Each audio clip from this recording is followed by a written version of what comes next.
Halo guys, kabar kalian gimana hari ini? Semoga dalam kondisi baik-baik saja ya. Kali ini admin akan melanjutkan alur cerita Battle Through the Heavens. Jika kalian lupa dengan episode sebelumnya, bisa aja cek di kolom playlist ya. Atau silahkan klik aja link alternatifnya yang telah admin sediakan di bagian atas kanan layar. Baiklah, tanpa berlama-lama lagi di opening, inilah alur cerita kelanjutannya. Setelah kemarin langkah kaki Xiaoyan terhenti karena dia dihampiri sama pelindung Jaixing yang punya julukan hantu tua dari aula jiwa. Tentu aja Yaulo cukup dibuat terkejut tuh kalau salah satu petinggi kuat dari aula utama ternyata diutus ketua aula jiwa ke tempat itu. Kata pelindung Jaixing sih, Yaulo yang jadi prioritas utama ketua aula jiwa ternyata bisa dijadikan umpan pula untuk mendapatkan giok tuose yang dicari-cari pihak aula jiwa selama ini. Karena dugaan ketua aula jiwa sih kalau giok tersebut tak ada di tangan ayahnya Xiaoyan, pastinya giok itu di dalam perlindungannya Xiaoyan sebagai anak satu-satunya.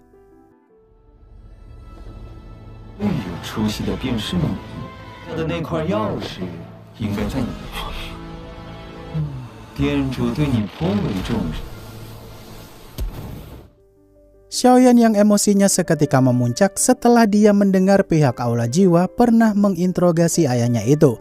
Tentu aja Yaulo meminta Xiaoyan nih untuk jangan terbawa emosi dulu akan ucapan pelindung Jaixing tadi. Karena ranah pelindung Jaixing sekarang berada di tingkat Doujun bintang 5. Di momen ini Xiaoyan pun meminta Yaulo untuk masuk ke cincin ruang penyimpanannya dulu, di mana Xiaoyan akan berusaha pergi dari sana dan mencari celah untuk bisa keluar hidup-hidup.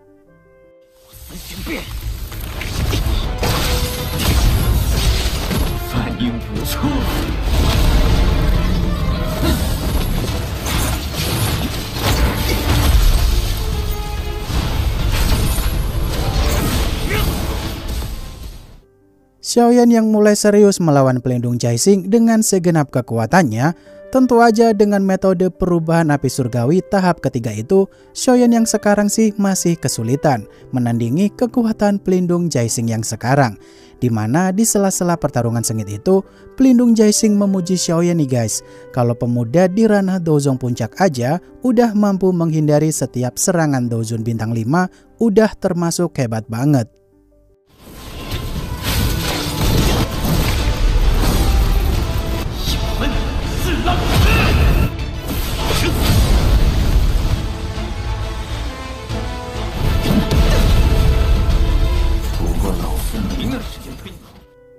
Xiaoyan yang saat itu benar-benar diremehkan sama pelindung Jaixing karena dia berhasil ditangkap oleh pelindung Jaixing hanya dalam waktu beberapa puluh detik doang. Tentu aja momen tertangkapnya Xiaoyan ini tuh emang disengaja banget nih sama Xiaoyan. Karena dari tadi dia mau ngasih kejutan teratai Buddha dari dekat yang telah Xiaoyan sembunyikan di medan ruang Doujun dari tadi.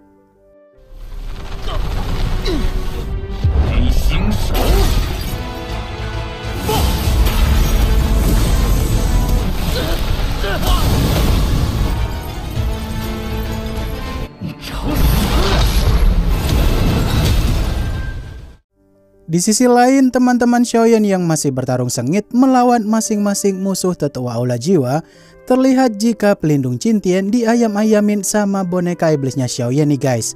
Tak hanya itu saja, si bocil kematian juga terlihat begitu menikmati pertarungannya di sana. Setelah itu, Xin pun balik ke tempat Xiaoyan, di mana pelindung Jaixing dibikin ketar-ketir sama Xiaoyan yang bisa-bisanya keluar dari sana. Karena yang dia tangkap dari tadi tuh hanya klon petirnya Xiaoyan doang.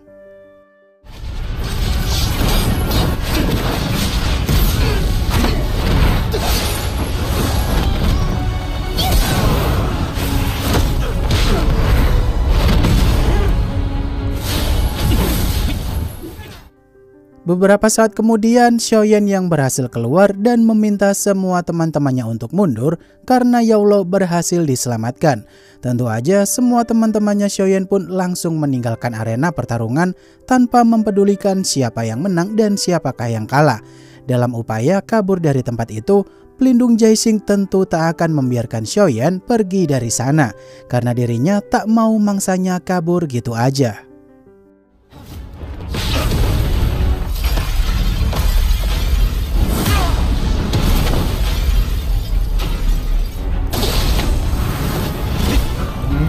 停战！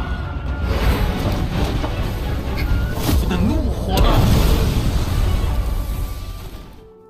Situasi yang saat itu mulai makin mencekam karena dari pihaknya Xiaoyan udah kalah jumlah dan juga kalah kuat pula. Di momen itu Xiaoyan punya ide gila yang cukup nekat tuh, yakni dia akan membuat teratai api penghancur dengan semua api surgawi yang dia miliki. Namun Xiaoyan butuh waktu cukup lama untuk membuat teratai api penghancur baru itu. Dengan sigap semua teman-teman Xiaoyan pun langsung maju melindungi Xiaoyan selama mungkin.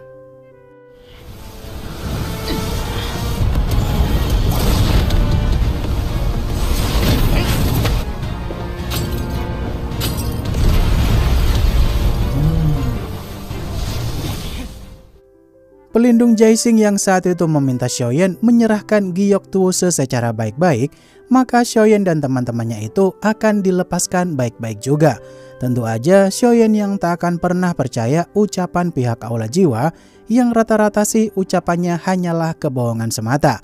Mendengar hal itu, pelindung Jaixing pun marah dan akan menghabisi Xiaoyan tanpa ampun. Namun kali ini Xian akan melindungi Xiaoyan dengan bentuk dewasanya lagi.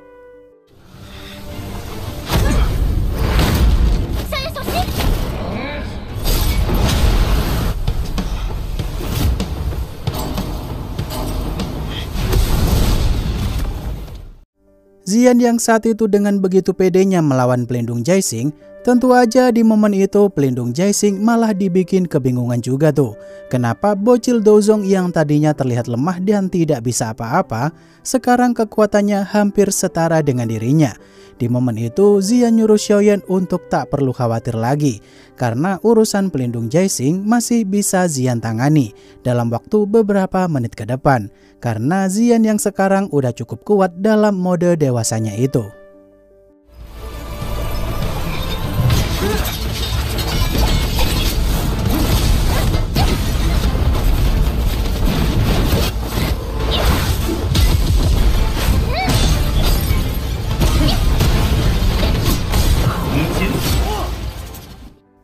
Xian yang saat itu dengan begitu mudahnya menghancurkan teknik pengunci ruang milik pelindung Jaixing.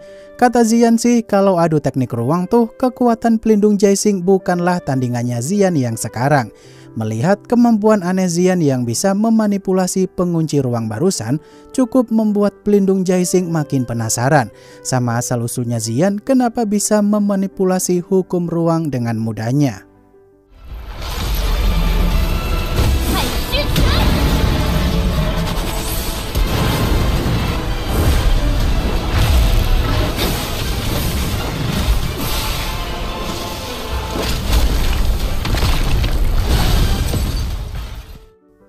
Pelindung Jaixing yang kesulitan melawan Xian dan sekarang lebih fokus untuk menyerang Xiaoyan dari jarak jauh aja. Mengingat teratai api penghancurnya Xiaoyan bentar lagi sepertinya akan jadi sepenuhnya. Di sini mode dewasa Xian udah habis tuh dan balik ke bentuk bocil lagi. Dan tentu aja Xian pun pada akhirnya tertangkap sama pelindung Jaixing. Namun untung aja Xiongjan datang tepat waktu untuk menolong Xian saat itu. 小丫头，开行手，去死！ Xian yang begitu kaget kenapa Xiongjan ada di tempat itu, padahal kemarin tuh dia nggak ikut misi penyelamatan kali ini. Untuk sekarang sih Xian mengesampingkan hal itu dulu dan nyuruh Xiongjan untuk menahan pelindung Jaixing supaya nggak mendekati Xiaoyan di sana. Namun karena Xiongjan kalah cerdik, pelindung Jaixing pun malah memanfaatkan pukulan Xiongjan untuk melesat kencang ke arah Xiaoyan, yang justru malah jadi senjata makan tuan kata si Xian.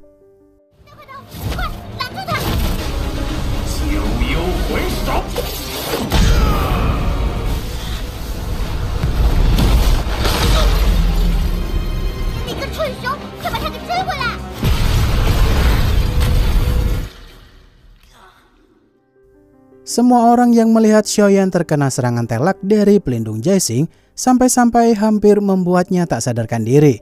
Di momen itu semua teman-teman Xiaoyan langsung panik tuh, karena mau nyelamatin gurunya, sekarang malah muridnya yang jadi sekarat. Di sini Xiaoyan yang tak terima kekalahannya gitu aja, dia pun melempar teratai api penghancur yang udah berhasil dirinya sempurnakan tadi, tepat di hadapan pelindung Jaixing saat itu.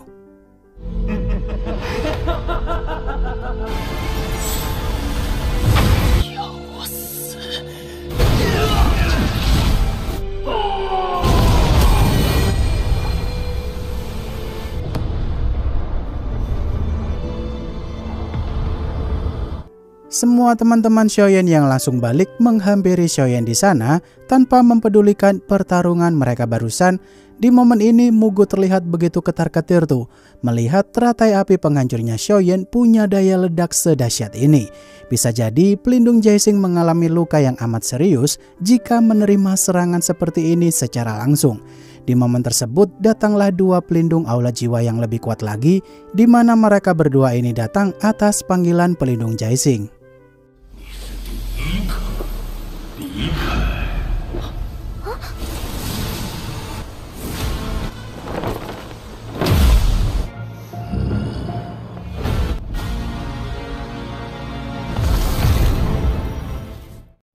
Mugu dan tetua lainnya yang langsung memberikan hormat kepada dua pelindung yang dipanggil sama Jaixing barusan. Mereka berdua ini punya julukan nih guys, yakni pelindung hitam dan pelindung putih. Tentu aja kekuatannya sendiri berada di atasnya pelindung Jaixing, tapi masih belum dijelaskan berada di ranah apa. Di momen itu terlihat jika lengan kirinya pelindung Jaixing ternyata putus nih guys, sampai-sampai topengnya pun hilang entah kemana juga. 小丫头，萧炎就交给你了。他们的实力比摘星老鬼更强，竟是黑白天尊。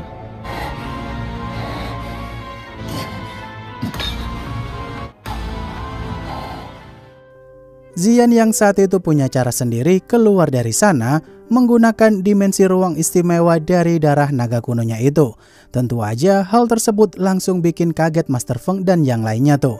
Karena kemampuan seperti ini harusnya tidak dimiliki sama manusia. Namun karena Xian butuh waktu cukup lama untuk membuka dimensi ruang tersebut secara sempurna, pelindung hitam dan pelindung putih pun akan menangkap mereka sebelum kabur masuk ke dimensi ruang tersebut. 你别交代什么遗言了。这是闭嘴！我需要些时间。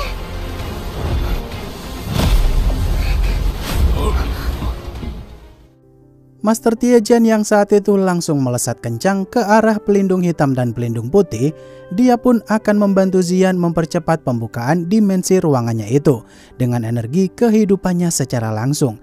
Karena Master Tiejian kali ini berniat mengorbankan diri demi keselamatan Yaolou dan semua orang yang ada di sana, atas bentuk balas budinya itu terhadap kebaikan Yaolou di masa lalu yang pernah membantu Master Tiejian tetap hidup sampai detik ini.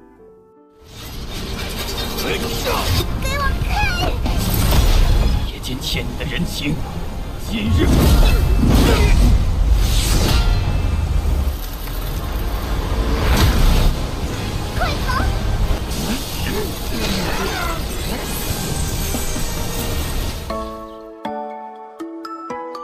Waduh, sungguh episode yang cukup haru nih endingnya.